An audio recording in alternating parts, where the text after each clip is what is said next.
आइए हम अति महत्वपूर्ण बिंदुओं पर चर्चा करेंगे। चर्चा बेहद कड़वी होगी, इसमें भी कोई शंका नहीं। और हमारे चर्चा में मुख्य केंद्र रहेगा संसद, नाजी सरकार, विपक्ष, सांसद। आइए हम अब बात करते हैं हमारे देश को किस तरह से छेड़ा जा रहा है। यह किसी से छुपा नहीं है। भारत कभी राष्ट्र था, अब राष्ट्र नजर नहीं आ रहा, भीड़ भरा भूखंड नजर आ रहा है। और उस भीड़ भरे भूखंड में भी अनेक प्रकार के नाटक किए जा रहे हैं, नाटक हो रहे हैं। संसद से सड़क तक नाटकों की छवि नजर आती है, नाटक ही नाटक नजर आते हैं। मामला बड़ा पेचीदा है और मामला बड़ा शर्मदायक भी है। तो आइए हम यहाँ पर अब बात करते हैं संसद की। संसद प्रजातंत्र का मंदिर है, जन भावनाओं का केंद्र है। उसका सम्मान करना प्रत्येक व्यक्ति का धर्म होता है। 147 करोड़ जनता की भावनाएं संसद से जुड़ी हुई है। यह किसी से छिपी नहीं है, ये बात कोई गलत भी नहीं है। किंतु संसद का वर्तमान स्वरूप क्या हो गया, इस पर हमें गंभीरता से चिंता करना है। आज जो संसद का स्वरूप है ना, वो अति घिनौना हो गया है और अति शर्मदायक हो गया। इस पर 147 करोड़ जनता को शर्म आ रही।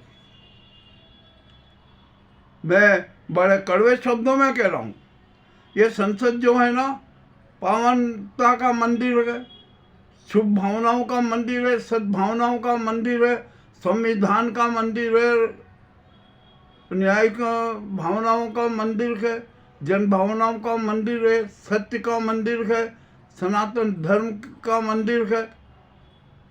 सब कुछ मंदिर है, इसकी पावनता है। और यहाँ पर इसी में लोकतंत्र जिंदा रहता है, लोक देव है ना, विद्यमान रहते हैं। परंतु हमारे यहाँ के ये बेशर्म लोग और लोक देव की भी अवमानना करते हैं, उनके साथ भी खिलवाड़ करते हैं। चलिए अब ये बात करते हैं। ये तो जो भूमिका है, मैंने भूमिका बनाई है, परंतु जो हमने जो भूमिका बनाया उसके संदर्भ में मैं तथ्य प्रस्तुत करूँ।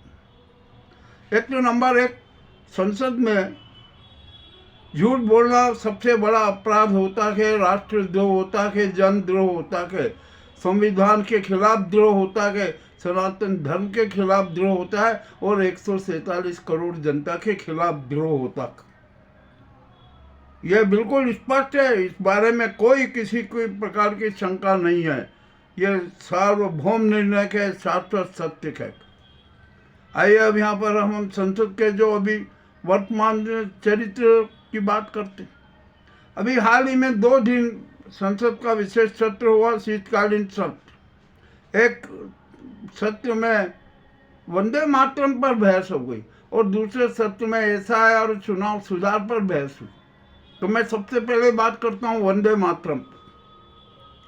वंदे मातरम जनगण मन हमारे राष्ट्रगीत राष्ट्रगान है, उन पर बहस की क्या जरूरत है? किसने कहा कि आप बहस करवाइए? कौन होते हैं आप बहस करवाने वाले? वंदे मातरम और जनगण मन पर, राष्ट्रगीत पर और राष्ट्रगान पर कोई बहस नहीं हो सकती।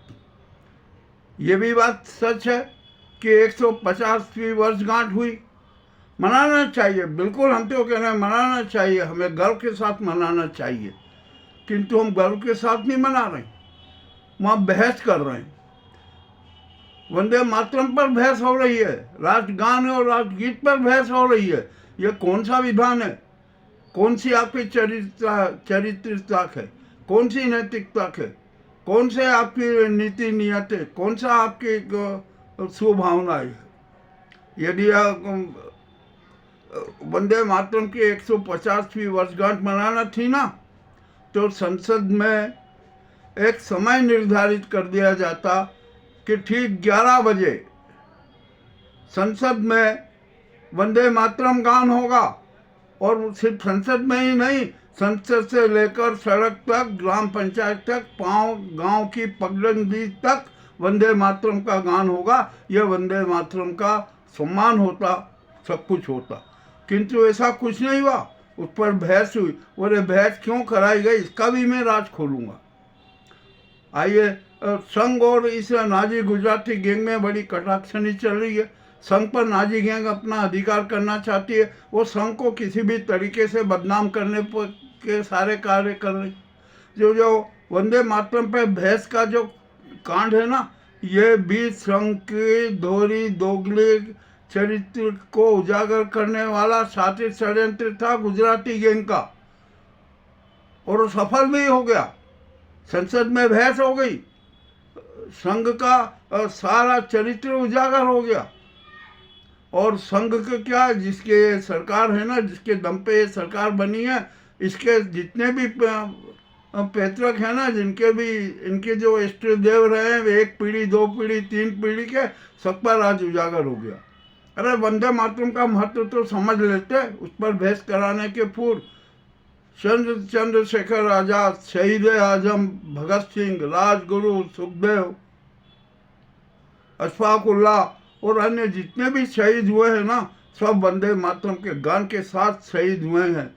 फांसी पर भी चढ़े हैं ना, तो शहीद वंदे मातरम कहकर चढ़े हैं। इतना तो जरा गरिमा का ध्यान रखते हैं बहस कराने के पूर्व। और मैं यहाँ पर विपक्ष को भी एक बात कहता हूँ, विपक्ष भी यहाँ पर धोखा खा गया।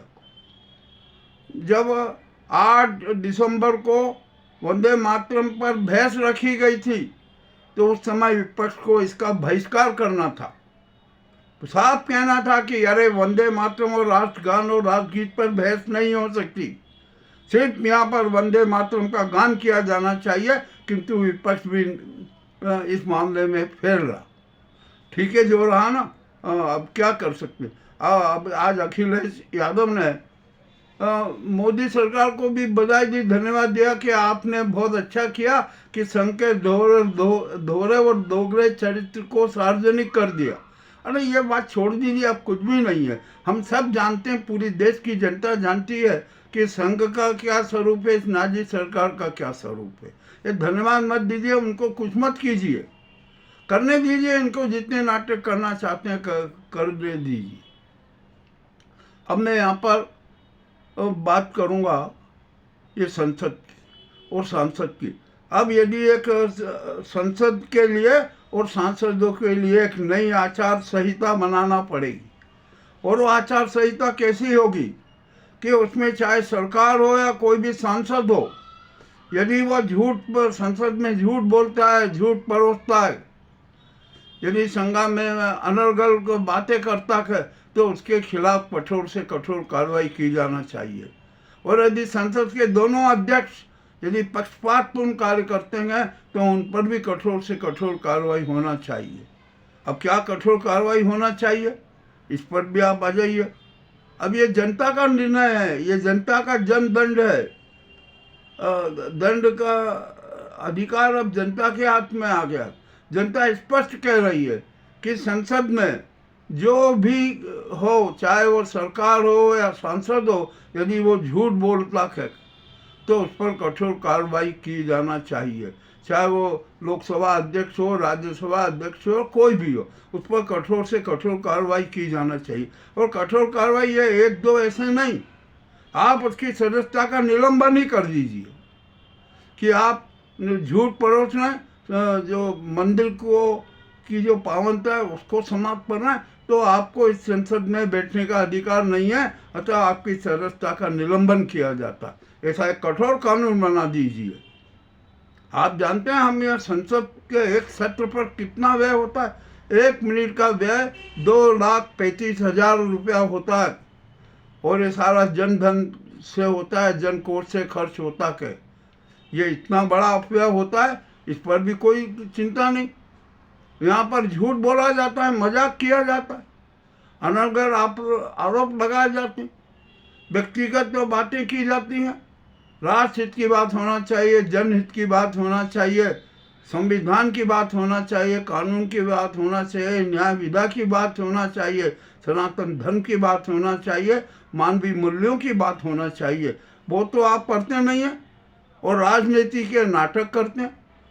आप जो हमारे इस भारत को सियासी राजनीतिक नाटकों का जंगल मत बनाइए।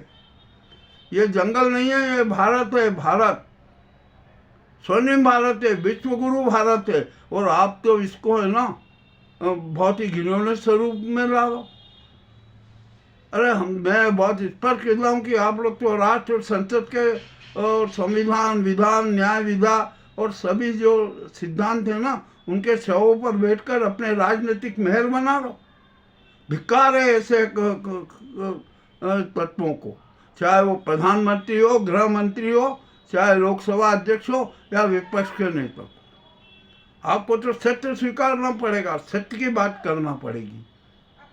ठीक है, हमने यहाँ पर अभी देखा, आज मैं अभी हाल देख रहा था कि SIR पर जो बहस हुई, उसमें जो मुद्दे उठे उस पर कोई नहीं बोला, कोई ये नहीं बोला विपक्ष के जवाब देने का। अमित शाह खड़े हुए और उन्होंने आतंकवाद को एक मुद्दा बना लिया कि मोदी ने आतंकवाद के खिलाफ किया। अरे मोदी ने SIR के खिलाफ क्या किया ये बताइए। आपने कौन से चुनाव सुधार की बात की ये बताइए।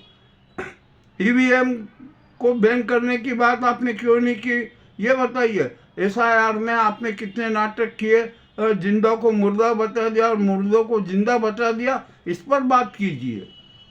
आप इस पर नहीं करें। बिहार में 65 लाख लोगों के जो मतदाता थे, उनके अधिकार को मताधिकार के साथ आपने खिलवाड़ किया, जन निर्णय के साथ खिलवाड़ किया। इस पर आपको बोलना चाहिए था, नहीं बोल रहे हैं आप। क्यों नहीं बोल रहे? ये चुनाव आयोग की दुष्टता पर आप मौन है।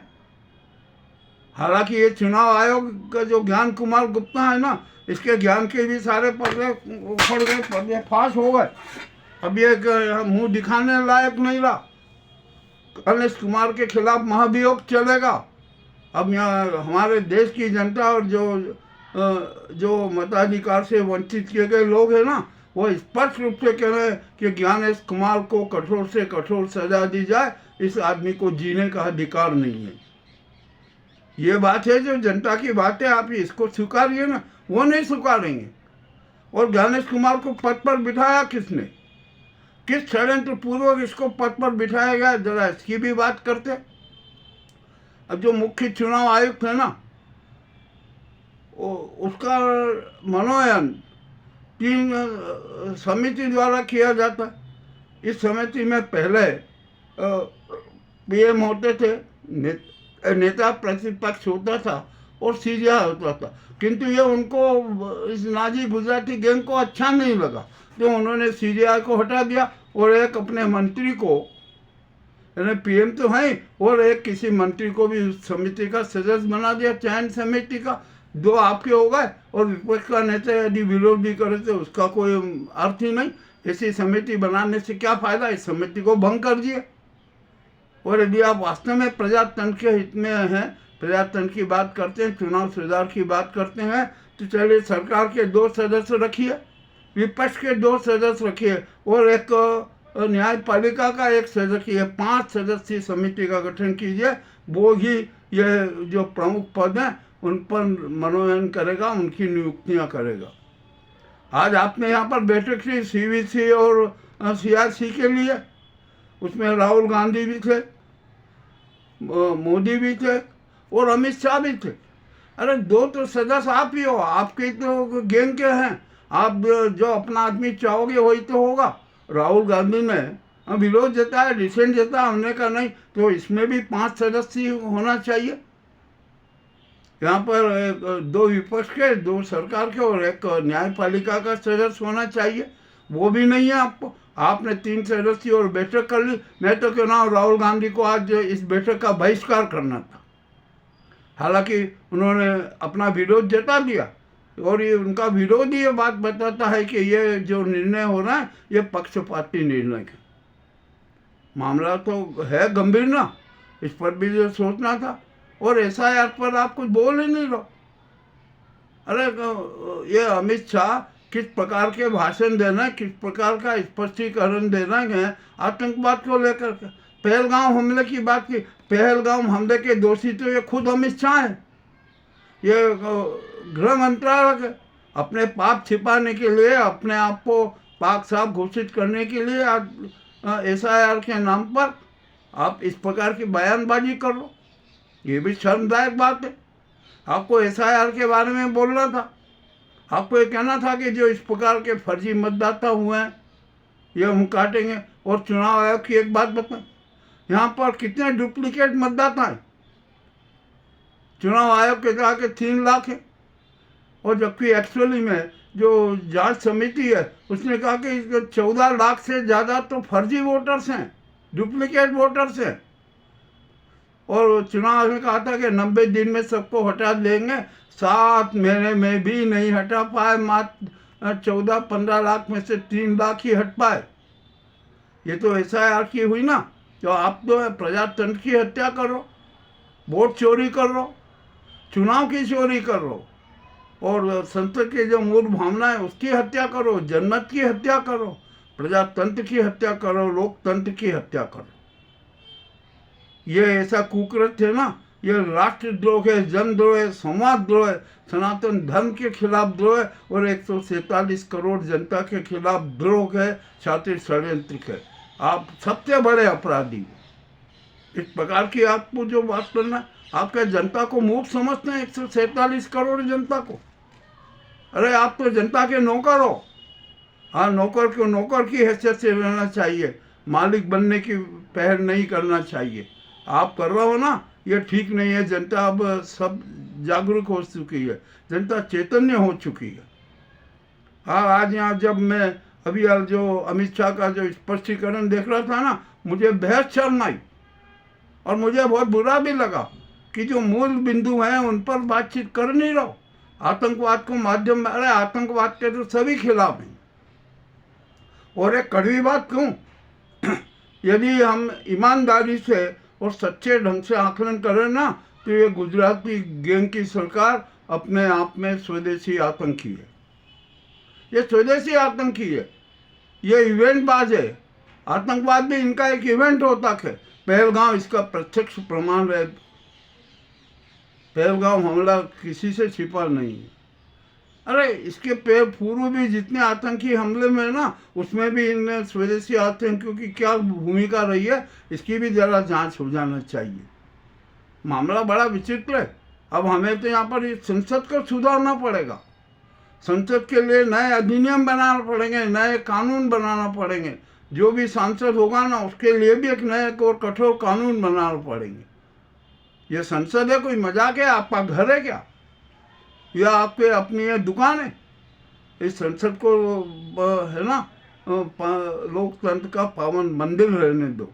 आपने जितने नाटक किए हैं ना, ये किसी से छिपे नहीं है, सब कुछ उजागर कर। अब ये जनता है ना, बगावत पर उतार हुआ है। जन क्रांति होगी, मैं सही कह रहा हूँ। 92% जनता सड़कों पर उतरेगी, संसद का घेराव करेगी, प्रधानमंत्री का घेराव करेगी, अमित शाह का घेराव करेगी, चुनाव आयोग का घेराव करेगी। और हमारे यहाँ पर, मैं फिर यहाँ बात कर रहा हूँ, राष्ट्रपति जी हैं। राष्ट्रपति को भी सक्रिय होना चाहिए, किंतु वो भी सक्रिय नहीं है, वो भी धत्तास बनी हुई है। संसद के घिनौने स्वरूप पर वो मूक धत्तास हैं, मूक बधिर हो गई हैं। उनको तो कठोर कदम उठाना चाहिए ना, परंतु वो भी नहीं उठाने पा रहे। क्यों नहीं उठाने पा रहे? इसका एक सबसे बड़ा कारण है कि ये गुजराती गैंग के एहसानों से हमारी राष्ट्रपति दबी हुई है। वो उनके हाथों की कठपुतली है। हमने देखा है हर बार यहाँ पर कि किस प्रकार का राष्ट्रपति इस गुजराती गैंग के इशारों पर नृत्य करती देखी गई है। ये किसी से छिपा नहीं है, साक्ष्य है, प्रमाण है। जो मामला राष्ट्रपति के खिलाफ भी है, राष्ट्रपति के खिलाफ भी जनता में आक्रोश है। क्या हो रहा है इस देश में? आप प्रजातंत्र की हत्या हो रही है, जनमत की हत्या हो रही है, जनता के मताधिकार की हत्या हो रही है, और शातिर ढंग से और उस पर आपको कोहराम मचा रहे और बहस करवा रहे हो। आप ईवीएम से बंद कीजिए मतदान। जब देश की जनता नहीं चाहती ईवीएम, तो ईवीएम बंद कर दीजिए। नहीं चाहिए हमें ईवीएम। देश की 147 करोड़ जनता की भावनाओं का तो सम्मान करना पड़ेगा ना, और ये काम संसद को करना चाहिए। चाहे वो सरकार के सांसद हों या विपक्ष के सांसद हों, सबको एक स्वर से कहना चाहिए कि अब देश में जो भी चुनाव होगा वो ईवीएम से नहीं होगा। बैलेट पेपर से चुनाव होगा। ये इस प्रकार का निर्णय संसद में होना चाहिए। आपने एसआईआर में बहस करवा ली 2 घंटे, कल भी चली, आज भी चली, और आज अमित शाह अपनी दिमागी अय्याशी करने लगे। तो आखिरकार क्या ये नाटक है? क्यों इस प्रकार के नाटक कर रहे हो? इस देश को देश रहने दो, राष्ट्र रहने दो, भारत को, प्रजातंत्र को जिंदा रहने दो, लोकतंत्र को जिंदा रहने दो, मानवीय मूल्यों को जिंदा रहने दो, प्रजातांत्रिक मूल्यों को जिंदा रहने दो। हम जान रहे हैं आपका लक्ष्य क्या है। आप इस देश में खूनी गृह युद्ध चाहते हो, ये भी किसी से छिपा नहीं है। और हम ये संसद को आगाह करवा रहे हैं, ये अग्रिम नोटिस दे रहे हैं, उसको संज्ञान करवा रहे हैं कि गुजराती सरकार का लक्ष्य यही है कि देश में खूनी संघर्ष हो, हिंसक संघर्ष हो, देश में अराजकता फैल जाए। ये इनका लक्ष्य है। इसके प्रति भी सतर्क रहने की जरूरत है। अब यहाँ समझ में नहीं आ रहा, सब देखो जो मौन है। अरे इनके चक्रव्यूह से आप निकल जाइए, समूचा विपक्ष निकलना था आपको। वंदे मातरम पर जो बहस की बात है ना, उसका बहिष्कार करना था कि कोई बहस नहीं होगी, किंतु कुछ नहीं हुआ। अब ये संघ जो मोहन भागवत है ना, इनको भी इस गुजराती गैंग ने अपना बंधुआ मजदूर बना दिया। उनको तो संघ की इज्जत की मिट्टी में मिलाना थी। संघ के खिलाफ जो इनका जो मुहिम चल रहा था ना, उसको तोड़ देना था। इसी के लिए तो वंदे मातरम की बहस रखी गई संसद में। ये भी सच है। और इसमें इस बात की, इस घटना के उपरांत भी मोहन भागवत मौन रहते हैं तो ये भी एक बहुत बड़ा अपराध होगा। अब देखते हैं क्या होता है, क्या नहीं होता है, किस प्रकार की कार्रवाई होती है। अभी आइए, ये तो मैं प्रारंभिक स्टेज में बात कर रहा हूँ। जो भी संसद में जो मैंने देखा ना, अमित शाह के जो भाषण और बड़े बड़े भाषण ने लफाजी वाले आतंकवाद को लेकर और मोदी के पक्ष में, मोदी के समर्थन में लेकर, मुझे तो आश्चर्य हो रहा। एसआईआर पर बोलो ना, मत चोरी पर बोलो, चुनाव चोरी पर बोलो, चुनाव सुधार किस प्रकार के करेंगे ये कहो। और जो प्रमुख पदों पर चयन समिति में, उसमें 3 सदस्य नहीं, 2 सरकार राज्य सरकार के होंगे, 2 विपक्ष के होंगे और 1 न्यायपालिका होगा। इसकी स्वीकृति दो, इसी प्रस्ताव रोको। ये नहीं रख रहे हैं। आज जो एक महत्वपूर्ण बैठक हुई वो फ्लॉप हो गई। राहुल गांधी विरोध करके चले आए, बहुत अच्छा किया उन्होंने। अब ये मामला तो बड़ा विचित्र होगा। और हम तो अब न्यायपालिका से भी एक बात कहना चाहते हैं कि न्यायपालिका को भी संविधान की रक्षा करना है, कानूनों की रक्षा करना है, विधि की रक्षा करना है। तो वो इस सरकार को चेतावनी दे, उसको तो संसद को भी चेतावनी दे देना चाहिए, राष्ट्रपति को भी चेतावनी दे देना चाहिए कि पूरी संसद संविधान के और कानून के हिसाब से चले, सरकार भी संविधान और कानून के हिसाब से चले। हम न्यायपालिका है ना, हम भी कोई सुपर नहीं है, हम भी संविधान और कानून के हिसाब से चलेंगे। ये कार्यपालिका है, इसको भी संविधान और कानून के हिसाब से चलना पड़ेगा। जो अफसरशाही है ना, उसको भी संविधान और कानून के हिसाब से चलना पड़ेगा। और जो भी व्यक्ति संविधान के विपरीत जाए, उसके खिलाफ कठोर से कठोर कार्रवाई होगी। अभी आपने देखा है बाबरी मस्जिद विवाद क्या हो रहा है। ये चुनाव के किस प्रकार के नाटक किए जा रहे हैं। चुनाव के पूर्व कितने कितने घिनौने नाटक होते हैं और करवाए जाते हैं, और इवेंट के ये जो अब जैसे बाबरी मस्जिद का है, ये एक इवेंट है इसमें नाजी गैंग का, कि किसी भी तरीके से सत्ता पर अपना अधिकार बना रहना चाहिए। मामला बड़ा रोचक है। तो ये संसद की जो गरिमा समाप्त हो रही है ना, उसके अस्तित्व पर कालिक पोता जा रहा है ना, इससे देश की 147 करोड़ जनता बहुत दुखी है। ठीक है, अब ये बात है, हमने भूमिका रखी है, हमने प्रस्तुति दी है।